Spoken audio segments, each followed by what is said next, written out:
Assalamualaikum warahmatullahi wabarakatuh. Perkenalkan, saya Sabila Nur Ajijah dengan NIM 2121008, Prodi Pendidikan Bahasa dan Sastra Indonesia, Fakultas Pendidikan Bahasa IKIP Siliwangi, kelas A1.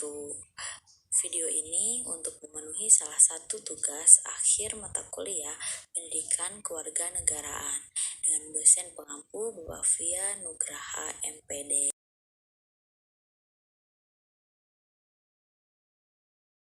Kesenjangan sosial di masyarakat merupakan suatu kondisi di mana ada hal yang tidak seimbang dalam kehidupan masyarakat, entah itu secara personal maupun kelompok, di mana ada ketimpangan sosial yang terbentuk dari sebuah ketidakadilan distribusi. Banyak hal yang dianggap penting oleh masyarakat. Kesenjangan tersebut seringkali dikaitkan dengan adanya suatu bentuk perbedaan yang sangat nyata, serta dapat dilihat dalam segi keuangan masyarakat, seperti kekayaan harta. Terlebih untuk hal kesenjangan dalam bidang ekonomi sekarang ini sangat mudah dilihat dari adanya potensi serta peluang yang tidak sama dalam posisi sosial.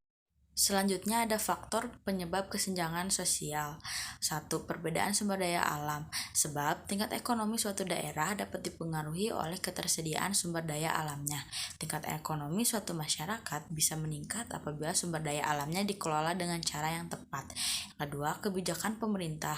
Misalnya, kesenjangan di bidang program transmigrasi, di mana masyarakat pendatang akan lebih cepat berkembang dibandingkan dengan masyarakat asli daerah tersebut. Yang ketiga, pengaruh globalisasi. Kesenjangan tersebut muncul ketika sebagian masyarakat tidak mampu beradaptasi dengan adanya globalisasi, sehingga mereka akan tertinggal dan tidak mendapatkan apa yang orang lain dapatkan. Yang keempat, kondisi demografis. Kondisi demografis setiap daerah bisa dipengaruhi oleh tingkat pertumbuhan masyarakatnya, seperti kesehatan, pendidikan, dan juga lapangan pekerjaan. Dengan begitu, tentu setiap daerah akan memiliki kondisi geografis yang berbeda-beda.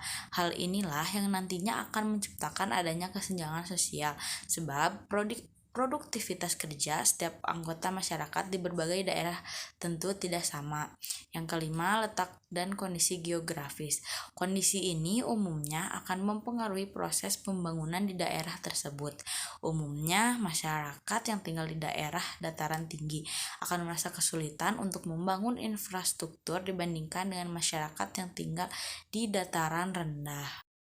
Adapun dampak dari adanya kesenjangan sosial, yaitu pertama, pengangguran dan kemiskinan. Jika suatu negara sudah didominasi oleh masyarakat yang miskin dan pengangguran, maka pendapatan negara tersebut sudah pasti sangat rendah, sebab mereka tidak memiliki pendapatan yang pasti.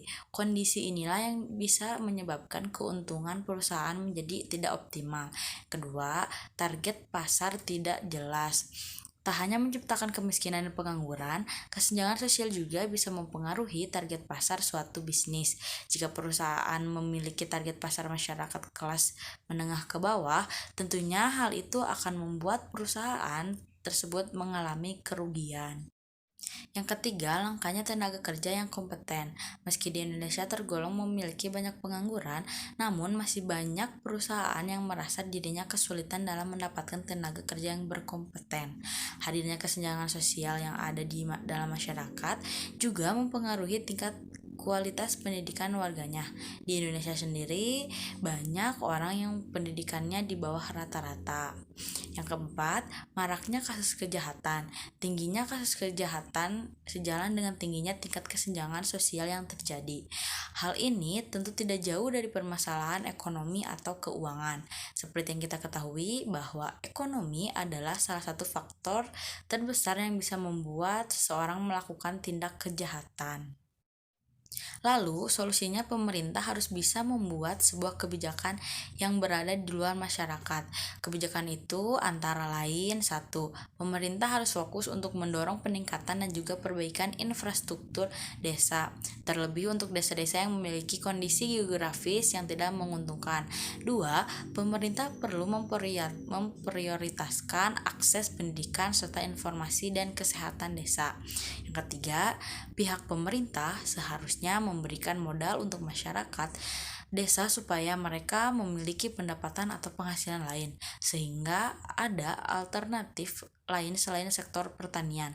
Dengan bantuan tersebut, tentu akan sangat membantu masyarakat karena mereka bisa mendirikan usaha sendiri. Yang keempat, pemerintah harus aktif melakukan segregasi pada masyarakat desa. Tujuan kebijakan pemerintah untuk menciptakan suatu ketertiban di lingkungan masyarakat, untuk melindungi sebuah hak-hak pada masyarakat, untuk menciptakan suatu ketentraman dan kedamaian di lingkungan masyarakat, untuk mewujudkan sebuah kesejahteraan di masyarakat.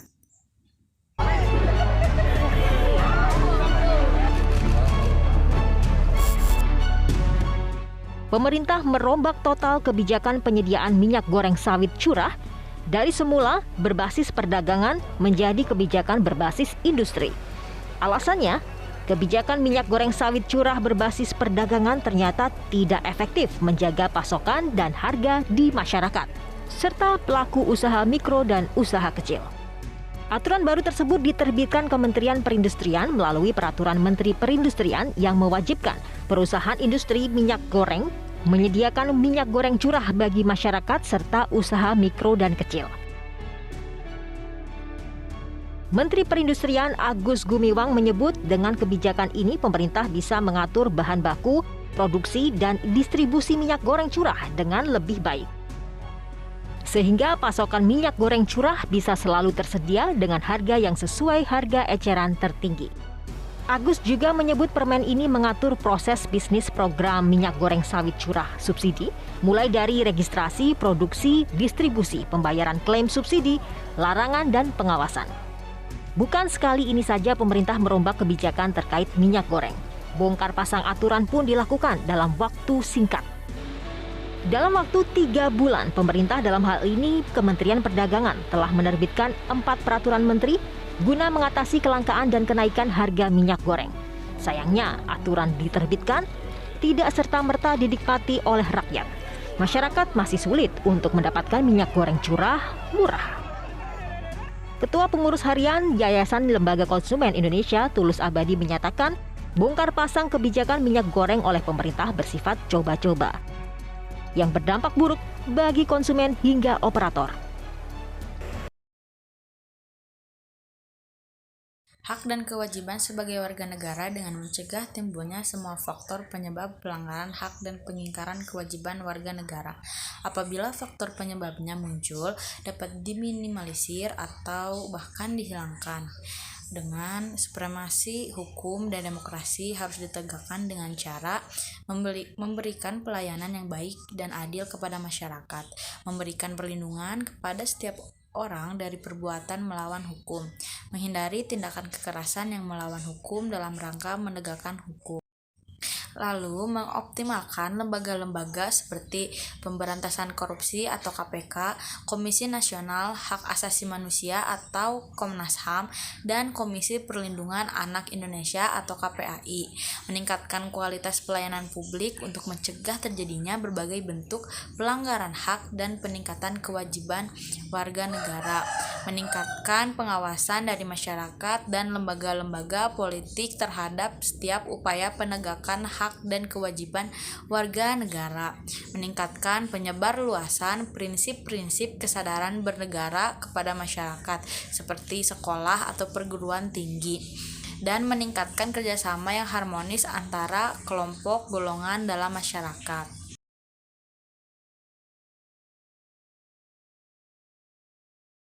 Indonesia adalah negara hukum sekaligus negara demokrasi.